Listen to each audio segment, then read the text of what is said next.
Welcome to the Love Lab Podcast, a safe place to get real about sex. Whether you're a man, woman, single, or couple, this is the show for you. We are your hosts, Kevin Anthony and Céline Remy, and we are here to guide you to go from good to amazing in the bedroom and beyond. All right, welcome back to the Love Lab Podcast. This is episode 202, and it's titled Delayed Ejaculation, What Causes It and How to Overcome It.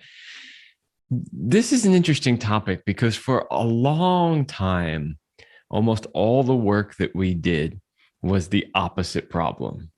Most of the men that we would work with would actually have what we would classify as premature ejaculation, which for us, as you know, if you've listened to the show, we consider premature ejaculation as ejaculating before you want to.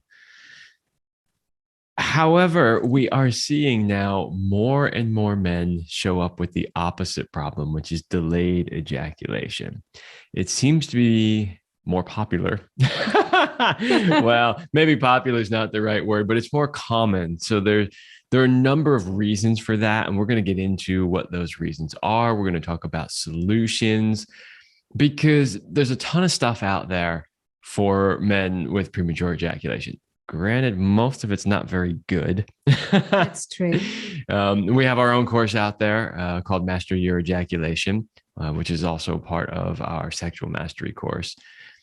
That one we think is good. But there's not a lot out there. So, you know, when I end up coaching men and they come to me with this problem, they really basically have no idea where to start because there's just not a lot of information out there. So that's what we're going to cover today. We're going to talk about the reasons for it. We're going to talk about what you can do about it. That's exciting. And hopefully it will give you the tools, the motivation you need and to feel better about this, because it can be a big problem. It can be a problem for you. It could be a problem in your relationship. And we'll talk more about the dynamic. We'll talk more also maybe about the role of the women and all of that. But before we get started, let's give a big shout out to our sponsors, Power and Mastery. So if you want to join the secret club of men who are great in bed, then check out Power and Mastery at powerandmastery.com. It is the most complete sexual mastery training for men, whether you want to have harder erections, last longer, or increase your sexual skills.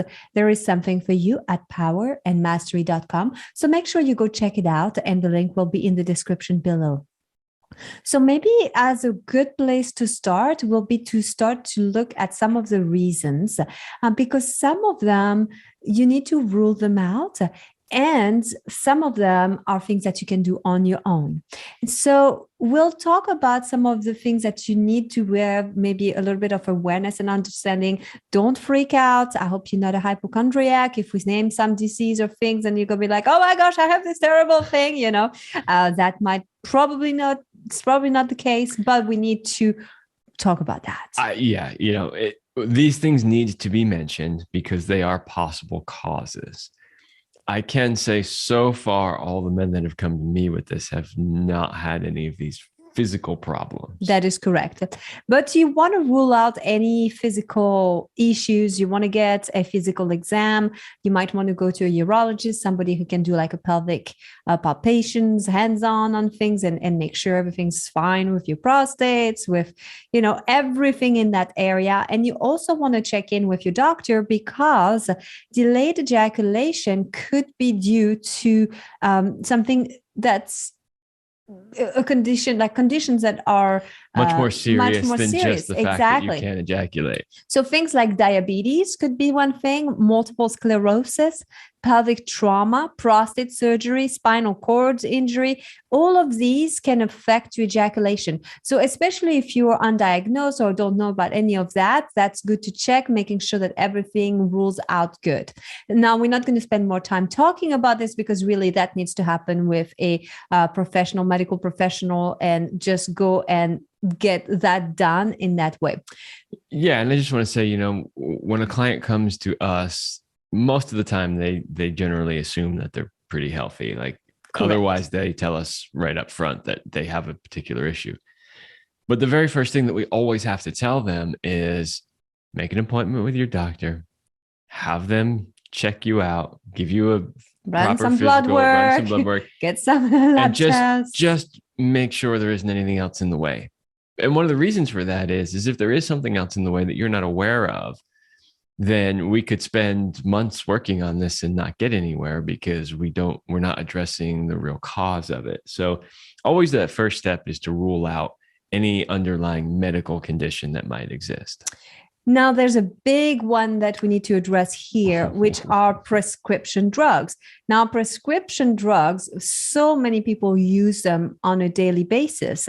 Now, some are very well known to delay ejaculation, things like the 5-alpha reductase inhibitors, leptins, antihistamine, SSRIs, muscle relaxants, and opiates. Okay, so some of those are pretty obvious, right? Like muscle relaxants and opiates, like we know what effect they have on us. So it's pretty obvious to see, I wonder why I'm not feeling anything. Because I'm a bit numb. I'm comfortably numb. I wonder why my muscles are too relaxed to do the rhythmic contractions that are required for an orgasm, right? Like that's pretty obvious, but some of them are not. And, in our opinion, the medical community is not real good at mentioning these things, except in the fine print of those things when they talk really fast and then they really can't understand a word that they're saying, right? Like that's where those things come in. Otherwise, they go, yeah, no problem. Just put you on this. You'll be all fixed up for whatever your Ask your doctor if this is right for you. Right. So a lot of people aren't aware of things like the 5-alpha reductase inhibitors, or, still a lot of people are not familiar with the fact that SSRIs, which are antidepressants. Right. If you're not aware, they're antidepressant medications, can affect your libido and your ability to ejaculate. And this is a known common side effect.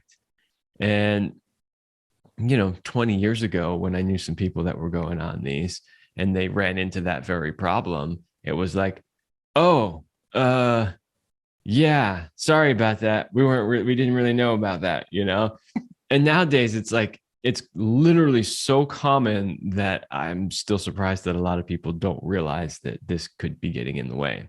So, the simple solution is to see if you can switch medication, switch therapies, like find alternative, because we all react to things differently. So sometimes one particular antidepressant might works for you or not work well, or, have side effects, no side effects. So that's kind of a bit of a trial and error when it comes to the medications, and that needs to be done and supervised properly. Yeah, I would say if there's any medical thing that gets in the way, most commonly, it would be the antidepressant drugs. Yes. As far as what we see in the work that we do, if we run into somebody who has something other than some of these other things that we're going to talk about in a minute, the likely other thing would then be SSRIs. Yeah. It just is. It's so common nowadays. Now let's address something that nobody wants to hear, but there is an age factor in there too. It is well known that as you get older, it can take more time to climax. So means, for all of you experiencing premature ejaculation, there's hope. Just wait another 30 years. Just wait a few more years. It does mean that things change.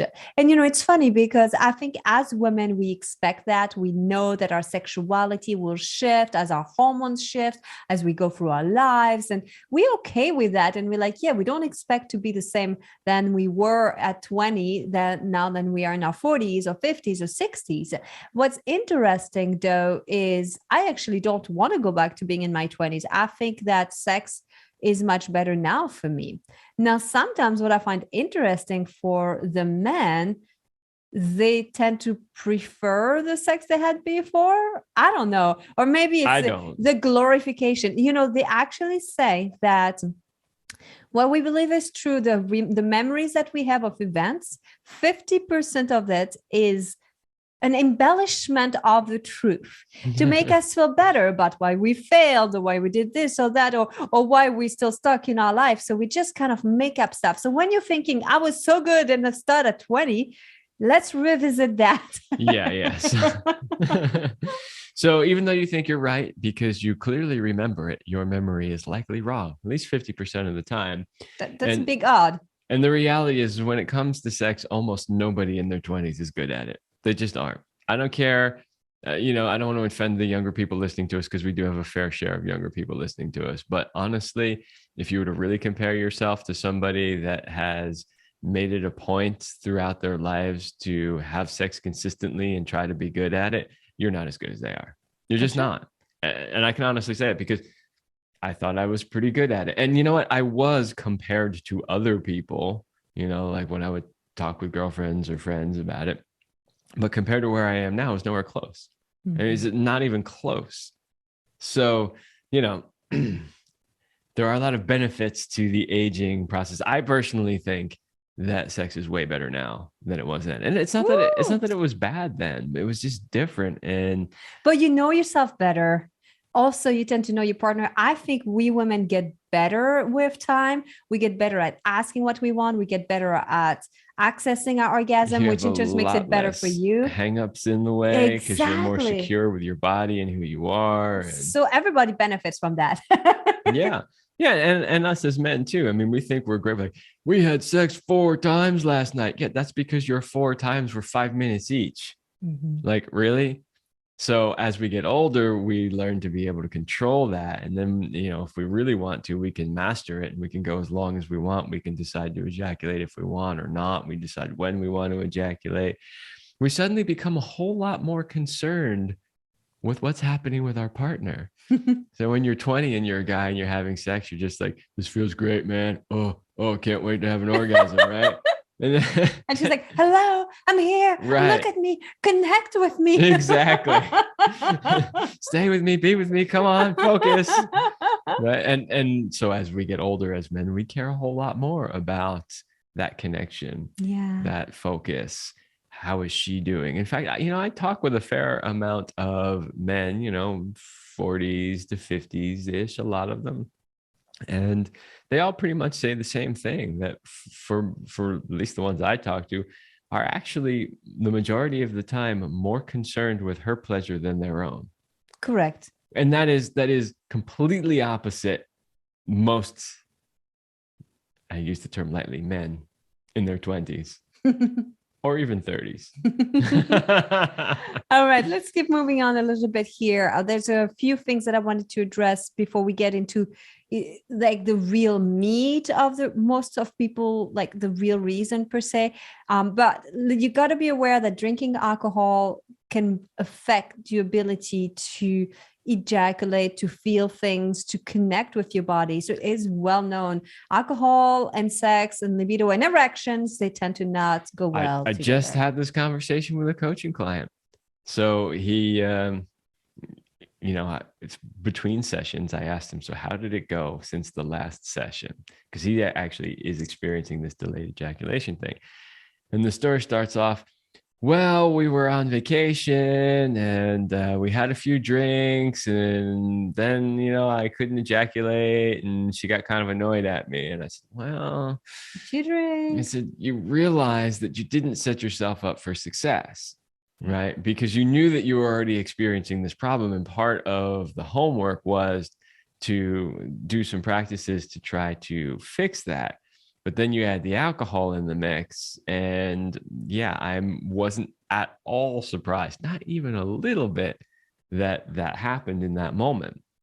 So a lot of people think that, we need a little alcohol to relax, to, get in the mood, to do our thing. And, for some people, especially, I don't mean to keep bagging on the younger people, but the younger people have a lot of insecurities. And so a lot of times they need things like alcohol to mellow out and relax and get in the mood. There are other ways that you could address that are much healthier than alcohol. But just know that if you, no matter what age you are, if you're experiencing this issue, you're not helping yourself by drinking alcohol. And not opposed to alcohol. I'm not telling you shouldn't drink. Like, I get it. You want to have a glass of wine with dinner or whatever. Yeah, but a glass of wine is different than a few drinks. If you drink for sure, more than one, right? The more you have, the greater the chances are that it's going to affect your ability to ejaculate. Yeah, you just have to find what works for you, right? Your body weight, your absorption, the kind of alcohol, is it wine or is it strong tequila, Anyway. And timing is important too. Yes. Maybe if you have a glass of wine when you're out at dinner and then by an hour and a 1.5, 2 hours later, when you're home in the bedroom, it might be fine. So figure out, like you Know just said, thyself. right, what works for you. Another reason is something to do with your hormones. So if you have a low testosterone or low thyroid hormones, these can delay ejaculation. So having these tested will help you know where you are. I do want to say, and because we'll talk more again about testosterone in a little bit, but the numbers you see doesn't always tell it all, but it's also more about how do you feel? Do you feel good? Do you have mojo, or do you have like a hard time being motivated with life and finding your happy place? Like there's a lot of things there, but knowing that if your hormones are out of balance, it can delay your ejaculation, create things different in how your body responds. That's a good thing to be aware of. Yeah, and it is kind of a deep rabbit hole for multiple reasons. One is, what really is low testosterone? So you'll hear all kinds of opinions on that. Well, it means a number under this, or it means this, or it means that. The reality is that all men's hormone levels are different. It's a pretty wide range. And as you age, yes, so starting around 30, your testosterone levels start decreasing. The problem is if you never had a baseline, you don't know when you're 40 or 50 if your number is significantly low or only a little bit low, because you don't know what you were originally. Some men may be way over 1,000 easy, no problem, and others were maybe more like 600 normally. So then if you get a 400 number, and you were at 600, you go, okay, it's dropped some. I'm older. I get it. That's part of aging. No big deal. And then if you're normally 1,000 and you've dropped to 400, then you go, oh, that's a much bigger deal, right? So it gets tricky. The other thing is a lot of times there's two tests. There's total testosterone and free testosterone. And a lot of times you'll just hear a number thrown out there, and sometimes doctors won't even tell you which one they actually tested. Yeah. So wait, well, what number is that? And then you got to remember, when do you test? Did you test first thing in the morning? Was it on a Friday morning when you were exhausted, or was it on a Monday when you were refreshed from your weekend? Like, lots of things. Were you under a ton of stress? Yes. I mean, there's a lot of factors in there. And so a point that you made, Céline, that I think is really important when it comes to testosterone is, there are a bunch of symptoms to look for, like you don't get morning erections, right? You don't have a libido. You have trouble putting on muscle mass. You have excessive fat around the belly. Like you feel depressed, like low, just blah. So if you don't have any of those things, yet your number comes back low, well, what does that really mean, yeah. Right? So that's why you got to be careful with the numbers. But in general, low testosterone can contribute to this. And thyroid. Low thyroid. So the thyroid is so essential to so many reactions in the body, and if it's out of balance, so many things get thrown out of balance. Yeah, we did 2 episodes on hormones, one with Dr. Michael Platt and one with Dr. Robert Fleischer. And if you're curious to know more about that, because I know Dr. Platt talked about thyroid hormone stuff too. True. Go look those episodes up and listen to them, because you will learn something. Next, and it's kind of connected to that, if you experience depression or mental disorder, because it's like, if you have hormone issues, you're probably going to feel depressed or out of balance, because our mood is dictated by our hormones. So they kind of go hand in hand. So I think that's about as much time as I want to spend on that, because I want to get closer to some of the things that we see most people, what it comes down to. The last 3 on our list are basically, I would say, like 80 to 90% of the people we see fall into that category. So you are most likely going to be falling in that category. Number 1, it's poor masturbation habits. It mostly has to do with a desensitization process that has happened over time. Most men will masturbate the same than they did when they were a teenager. They haven't really upgraded the technique. Maybe they used to hump a pillow. The way you hump a pillow and the way you have sex with a woman are very different. And so if you like the sensations or what you get from that humping, you're probably going to have a hard time getting that when you're with a woman. Maybe you are using your hand really harshly. You don't use any lube of any kind, and you just go like, really, I've seen it where they grip their penises and go like, this is I'm blown the part away. That is absolutely amazing to me, because in the work that you do, sometimes one of the things you'll do, because you know that this is a common cause, is show me. Show me how you masturbate. Because the thing is, guys always think that the way they masturbate is totally fine and totally normal. And then they show you what they're doing and you're like, what? Hold on. No, granted, I'm not in those sessions when I see those, but when you describe them to me, I can't. Most of the time I'm like, how? What? Who taught you how to do? Like, what was going through your mind? Yeah. Like sometimes, literally, guys will masturbate so rough that they're literally damaging their penis. Yeah, and they're sore and things like that. Yeah. And this happens way more than just like the occasional outlier case. Yeah. If it was just one or two here or there, we wouldn't think much of it. They're outliers because there are always outliers. But when we see it as frequently as we do, it's like, what is going on here? So that really rough technique can desensitize you, just like anything else. I mean, if you're doing martial arts and you're learning how to do round kicks, right? The first couple of times you do that, it hurts your shins like a, right? But then you keep doing it, you keep doing it, you keep doing it, and eventually you don't feel it anymore. Well, think of many years of really rough, abusing that stick, abusive masturbating. I mean, it does. It just does. Another way that we see that can get in the way is with porn and porn overuse. And more specifically, what it does is that, and again, we have episodes on porn. We've had experts. We had people on porn addiction. I mean, there's a lot. Like if you go through the history of how many people we've interviewed and stuff, there's a gold mine there of information for you. But what happens with porn is oftentimes you start with something and then you need more and more. And what happens is that you condition your brain to need a lot more stimulus to reach climax. And it's fine when you're on the internet because you can pretty much always find something more hardcore.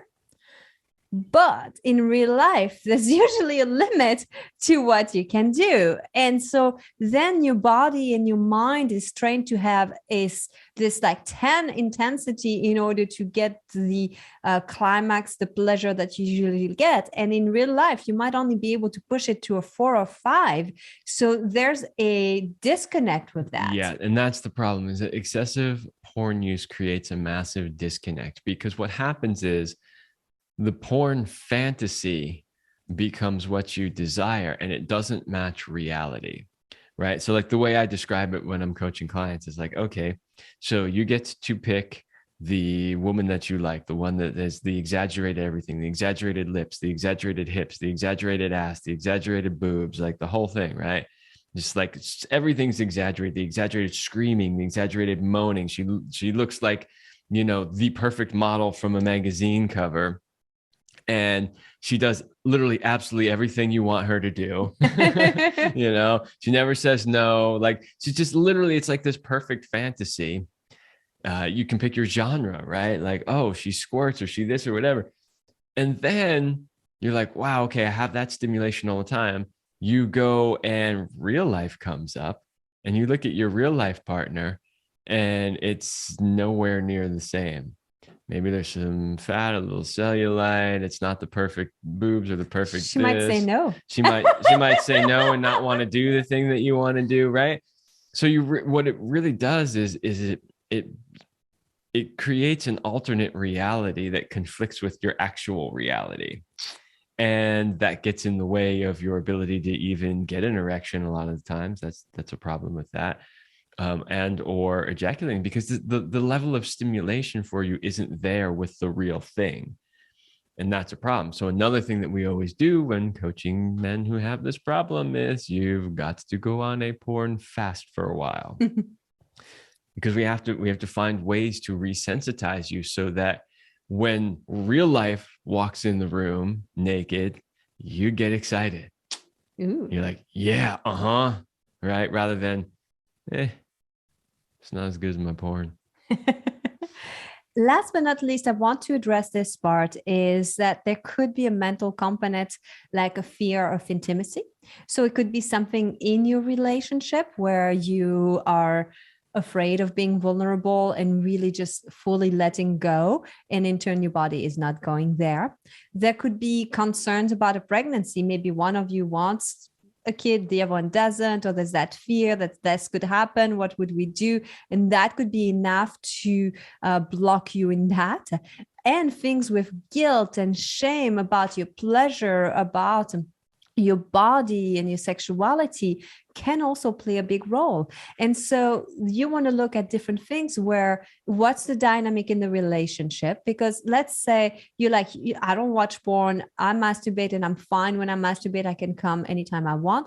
But it's when I'm with my partner, when what that tells us is there is something there underneath that needs to be brought up to the surface, because there's a dynamic between the two of you that you've created that doesn't allow you for a full letting go, for a full trust, for a full experience of surrendering.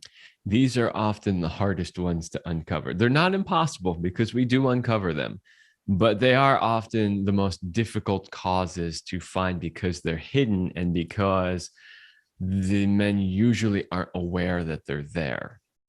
So it takes some digging and some working through stuff before we can start to get down to the lower layers of where this stuff is coming from.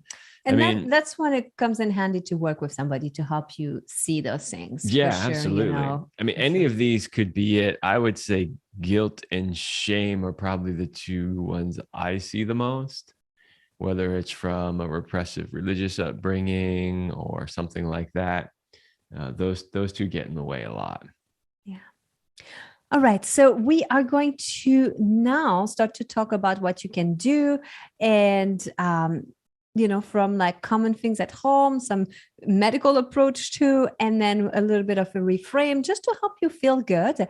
But before we get there, we want to invite you to check out our online store. Kevin and I have selected some great products and handpicked affiliates where we feel like they have value and can help you increase, your health, your sex life, your relationship, like bring some good juju to your bedroom. And if you purchase any of the products that we are promoting, we get a little commission that helps us continuing doing the work that we do, giving you all this amazing podcasts and videos that we put out there for you. And also we feel good because those products are great and can help as many people as possible. So if you go to CelineRemy.com/products, go check it out. From courses to supplements to biohacking devices, we've got it all. Sex toys. That's true. CelineRemy.com/products, or go to the description in the link below, in the below. Description below. Thank you. In the below. The below the belt. Yeah, exactly. Down below. One of our favorite places. All right. So now that we've given you some of the reasons, let's talk about what you can do. So number one, you want to address your body chemistry and check out your testosterone levels. Most people say that it should be around 400, at least 400 or higher. And of course, address any thyroid imbalances and any alternative to your SSRIs or medications you're taking. Again, we've talked about this earlier, but we just wanted to put it there. This requires your doctor's supervision, working with a professional, but it is possible. You can get there, and that's one thing that you can address. Now, let's talk about what you can do on your own at home, areas that you need to start to look into. So number one, you want to start to look at your pelvic floor muscles, because your pelvic floor muscles are essential. So what is an orgasm? An orgasm is basically a rhythmical contraction of your pelvic floor muscles. And you feel them when an orgasm is coming. You can feel that pulsating in your prostate, pulsating in your pelvic area. If you don't have toned or strong pelvic floor muscles, you're going to have weaker orgasms. As men age, and also due to our lifestyles where we are constantly sitting, there's an atrophy of these muscles, or sometimes they just become weak. Or I have also seen it where they become just hypertonic, where they're like too toned, we're too tight, basically, tight ass, right? Syndrome. And so you want to find just the right balance of not too toned and not too relaxed. We just kind of think of it as a trampoline where it's bouncy so that the sexual energy and the orgasm can get there. So working and addressing your pelvic floor muscle is one thing you can do. We can help you with that. And Power and Mastery, we teach you how to do that as well. Yeah, I mean, I don't have anything else to add to that one because you did it perfectly. So I'm just going to go on to the next one, which is relaxation and breathing exercises to increase your mind-body connection and response to pleasure. So yeah, breathing exercise is definitely one of the ones that I like to use when coaching men, because like one of the things you notice, maybe if you've been listening to our show for a while, but when we talk about premature ejaculation, we talk about some of these same things. We talk about strengthening pelvic floor muscles. We talk about using breathing exercises and some of the ones we're going to talk about next. The interesting thing is that these exercises can be used if you ejaculate too fast, but they can also be used if you don't ejaculate fast enough, because it's really all about strengthening and establishing control. Now, with breathing exercises, we can do two different things. If we have somebody who has premature ejaculation, we can teach them how to slow their breathing down, slow everything down. But if you have the opposite problem, we can teach you to speed your breath up. You push the accelerator button. So here's the thing. Ever noticed when you are having sex, or even when you're watching porn or anything, anywhere where two humans are having sex, the closer they get to orgasm, the faster they start breathing, right? That's why in the beginning, it's like, by the end, it's like, right? It's not just because they've been doing physical exercise and they're out of breath. It's literally connected, right? Like your breathing is connected to your orgasm. I just can't get over your little very, very bad orgasmic sounds. Well, you know. It's not the Meg Ryan one, though. No, because nobody really wants to hear the guy orgasming. Like, if you were doing it and doing like a woman fake orgasming thing, everybody would get turned on. But nobody really wants to hear the guy going, It's like apes over here or something.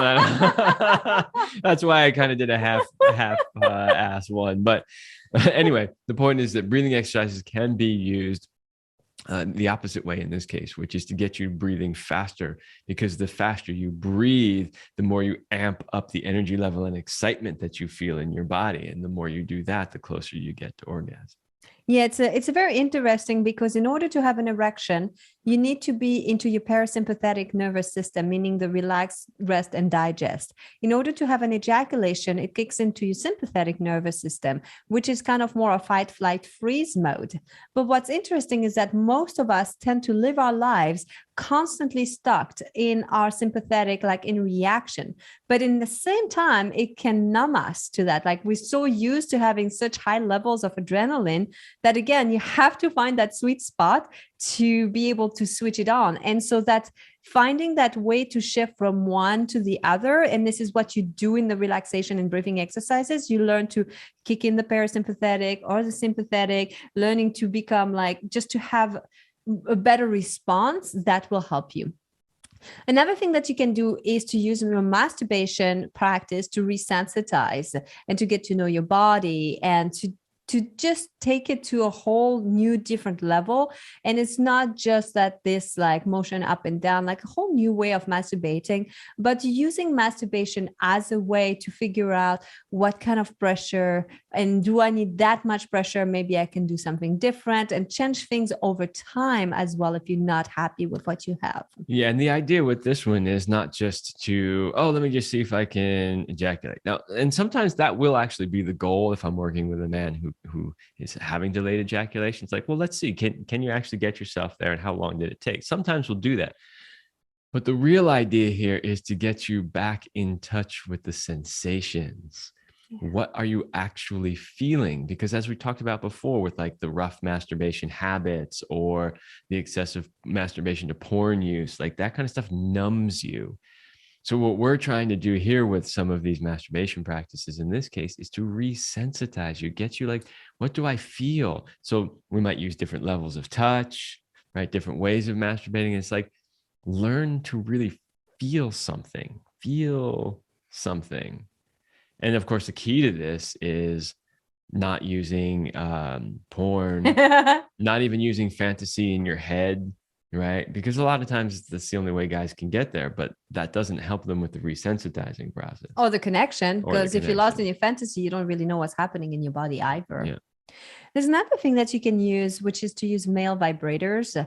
And what they do is that oftentimes they'll provide some vibration on the perineum area, which can feel really good and help you to relax. Again, it helps to bring you focus to that area. I think sometimes this is why they're useful, because they just put your focus on the one point. You're not as distracted. Then the vibration can make the muscles respond, or just like help you to tune into your body. Yeah, and it can help resensitize. It can help you start to feel things that maybe you couldn't feel before. But the one sort of warning, the one caveat is that excessive use of them could cause the opposite problem, which is desensitizing again, which is what we're trying to reverse. But again, it's not the what, it's the how, right? And then we have two more things. We have addressing any psychological causes, like we mentioned earlier. If there's guilt, shame, if there's issues in the relationship, whether you work with a therapist, with a coach, with whatever the professional support that you feel that you need. And there are different therapies that are body-based, that are just talk-based, like whatever seems to work for you at that point. Like seek some help and support, because if you're stuck, it will help you unstuck. And there is one last thing that's kind of a medical approach. And it was interesting. I was doing a little bit of research on it before the show. It is called the Emsella chair by BTL. It's EMSELLA, Emsella chair by BTL. And it's basically what it helps is it will help to strengthen your pelvic floor muscles. It uses like magnetic fields to contract the muscles. I think they were saying like 11,000 pelvic floor contractions in 28 minutes. It's mostly designed for incontinence. They use it in women, but they also market it towards men with incontinence, men with like issues with erections, men who had prostate surgeries, men after cancer, like different things like that. Basically, it's kind of the lazy way to re-strengthen your pelvic floor muscles. Electrostim to muscles. This technology has been around forever. They're just repurposing it for a new thing. And I'm not saying it doesn't work, but you don't need it. You can strengthen your pelvic floor muscles on your own. You don't need to go to a doctor. You don't need some fancy device. But sometimes it helps. Sometimes people need it, And again, like in order to get the chair, it's not something you just get at home. It's something you have to go to a practitioner, and it's not cheap. And well, it does work. You have to dedicate yourself to it for like 3 to 4 weeks, multiple times a week, and then you go through maintenance. And people seem to be happy with that. But I think that maybe depending on the severity of what you're going through, that could be a good first step to help you get back in touch, and then you can like take it from there. Sometimes it works. And so now I really wanted to talk about a little bit of a reframe. If you made it all the way towards the end of this episode, don't tune out yet. This is important. I think this reframe is essential. So we've given you the reasons, we've given you what to do, what to start to change. But there is one part that we haven't fully addressed, which is kind of a mindset reframe about this whole delayed ejaculation problem thingy that you're experiencing. Yeah, and there's multiple reframes.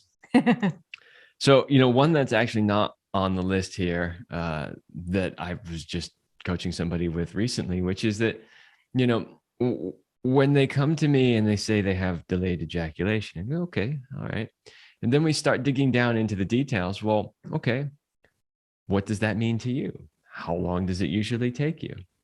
And then the answer I get is 20 to 30 minutes. And I'm thinking, wait, what? That's not delayed ejaculation. That's actually the bare minimum to get a woman to orgasm, right? So the reason why I'm bringing this up is because, so with this particular person and his partner, she was used to men coming very, very quickly her whole life. Like men always come quickly. So 20 to 30 minutes to her was like a really long time. Now, in her case, she happens to ejaculate fairly quickly herself. to Oh, sorry, orgasm. orgasm. Sorry. Well, maybe she ejaculates. Maybe, yeah. You're right. I meant orgasm. Thank you. She happens to orgasm pretty quickly herself. So for her, she was like, it wasn't really a big deal. And she was like, 20, 30 minutes, whatever.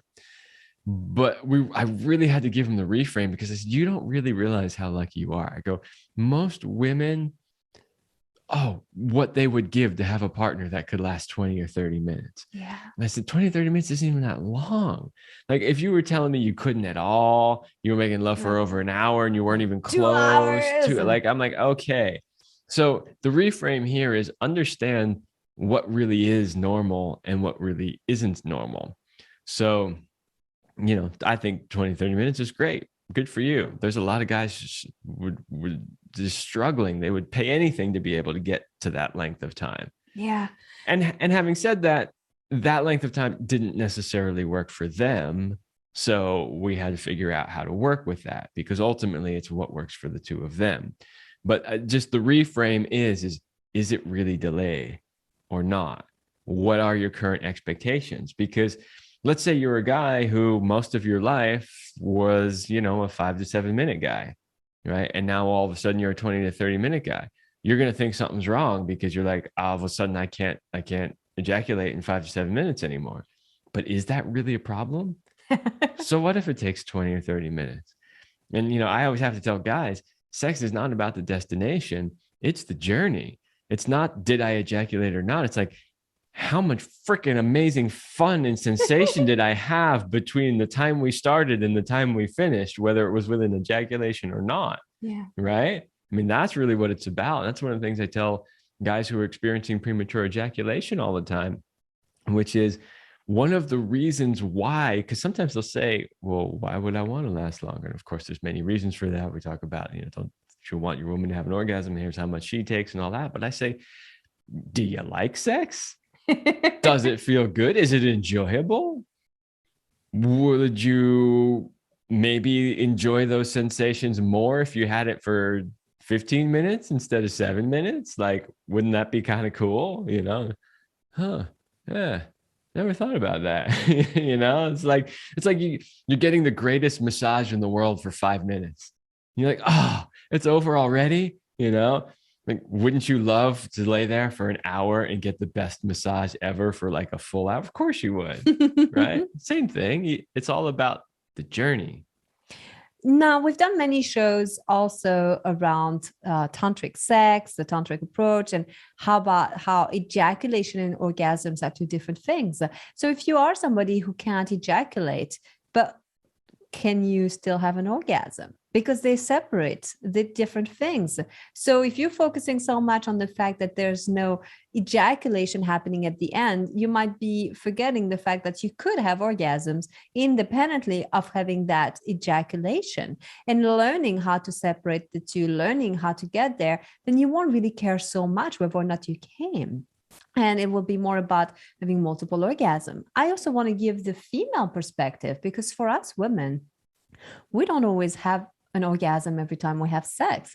Does it mean we're disappointed? Does it mean we don't want more of it? No, we're just like, oh, sometimes I hit the mark, sometimes I don't. And we're very used to having this type of experience. So for us, it's not that much of a big deal where you're like, oh, big deal, you didn't come today. Yeah, whatever, maybe next time, And I think sometimes guys could use a little bit more of that, like, whatever attitude when it comes to what happens, as Kevin was saying, make it about the journey rather than the destination.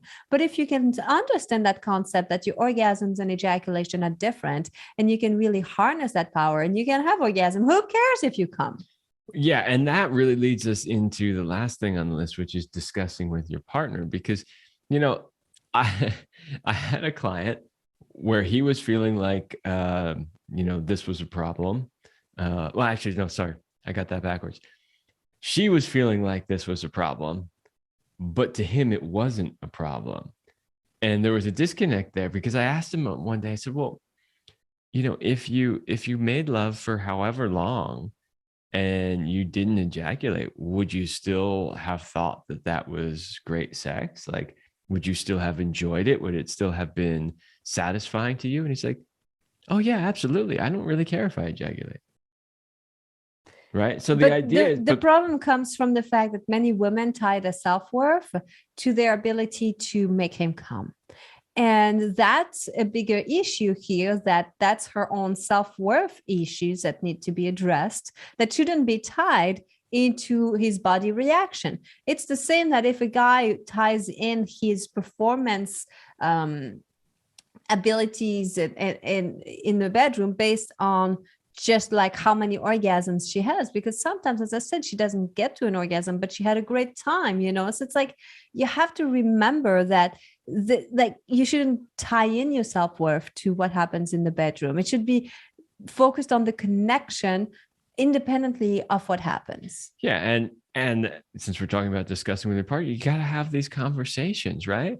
Like, he needed to say to her, hey, look, I still think the sex is amazing. It's fantastic. I love it. I walk away like blissed out, even if I don't have an ejaculation, because she's over there thinking, this is a big problem. He's not having an ejaculation. I must be doing something wrong. I must not be good enough. And he's over there going, I don't even need it. And if you do think like sometimes you need it, also having a good conversation, because maybe one of the reasons she thinks, well, I really need him to come because then sex can be over with. Like, you don't have to make the ejaculation, meaning that it's the end. If you're using her as a cum bag, where you're just like literally like doing everything you can to pump you come inside her, she's not going to want that. Or all over her, whatever. But if you be like, hey, maybe I'll come, maybe not, it has nothing to do. I think you're hot. I think I love you, like all of these things. And it's like, we call it done when you're done. Let me know. Not like, it's not when I'm done with this ejaculation that it's done. And we're not trying to like go so hard at it. Like, I'm so close. And me just rub myself really hard inside of your vagina in the hope of making myself come while I'm burning you through my like super high, like pressure and thrusting, like it doesn't work that way. That was highly emotionally charged there. Something tells me you've had that experience before. This is why I think the reframe is so important. It absolutely is, because, you can both have misunderstandings about it, or one person can, and, they can just, miscommunication is a big problem. And so many things could be solved if you just had an open and honest, heartfelt, and compassionate discussion about what's going on in your sex life. Well, we hope today we gave you good pointers and ideas, tips, and hopefully that you feel empowered and maybe even just hopeful, like, yes, sex can be better. And independently of whether or not they ejaculate, like think about those multiple orgasms without the ejaculation. Think about that. That is fun. I mean, like Kevin said, some men spend years to learn that trick. Some men, I mean, they come and see me and they're like, I want to learn how to not ejaculate. Like they would pay thousands of dollars just to learn that. You know how to do this, like naturally, then harness it, make the most of it. Yeah. Most likely, she will be very glad you did. Yes. All right, everybody. That's all the time we have for this episode, and we will see you next week.